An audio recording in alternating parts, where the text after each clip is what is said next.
Welcome back, students. Imagine we have this much area and we have to fit this pipe in it. How do we go about it? This pipe, which is almost many times the length of this area, can be accommodated only when coiled or folded several times. Same is the case with next part of alimentary canal. After the discussion on the stomach in our previous video, now we will discuss about small intestine. In our last video, we learned about the structure of food pipe, that is esophagus and stomach. We learned that esophagus helps in passage of food and stomach helps in digestion. The partially digested food from the stomach enters small intestine. Let us now discuss about the longest part of the alimentary canal, that is small intestine. From the stomach, the food enters small intestine.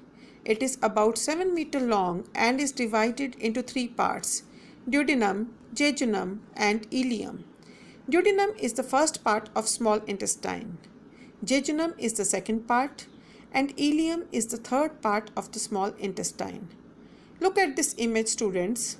The short upper U-shaped part of the small intestine continuing from the stomach is called duodenum. The middle part is called jejunum and the posterior part is ileum. The inner surface of the small intestine is folded into many highly folded finger-like projections called villi.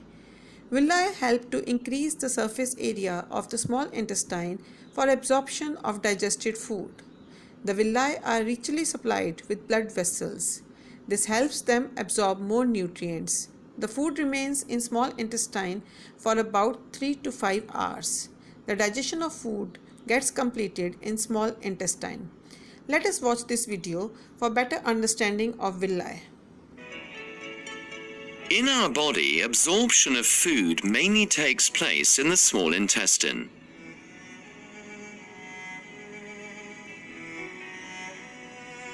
The inner wall of the small intestine is highly folded and has many small projections called villi. The structure of the villi is specially adapted for food absorption. The villi are finger-like and large in number.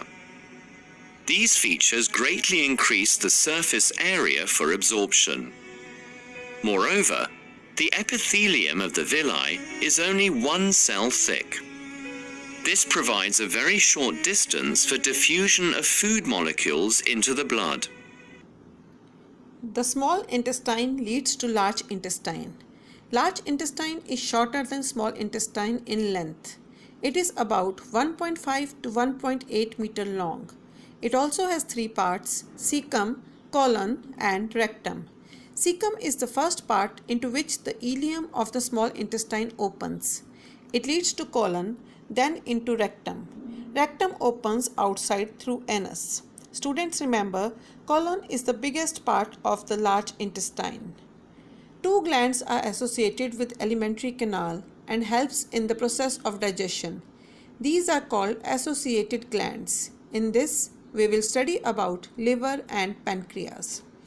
Liver is the largest gland of human body. It is reddish brown in color and is located in the upper right side of the abdomen. It is associated with small intestine and secretes a greenish yellow watery fluid called bile. Bile breaks down the large drops of fats into small globules. Pancreas. The pancreas is a large whitish gland located behind the stomach. This gland is also associated with small intestine. It secretes pancreatic juice in the small intestine. Pancreatic juice contains two main enzymes, trypsin and lipase. Trypsin helps in digesting proteins and lipase helps in breaking down fats. So students, today we have learned about the structure of two parts of alimentary canal, small intestine and large intestine. We have also discussed about associated glands, liver and pancreas. I hope you have understood and enjoyed today's lesson. Thank you and stay safe.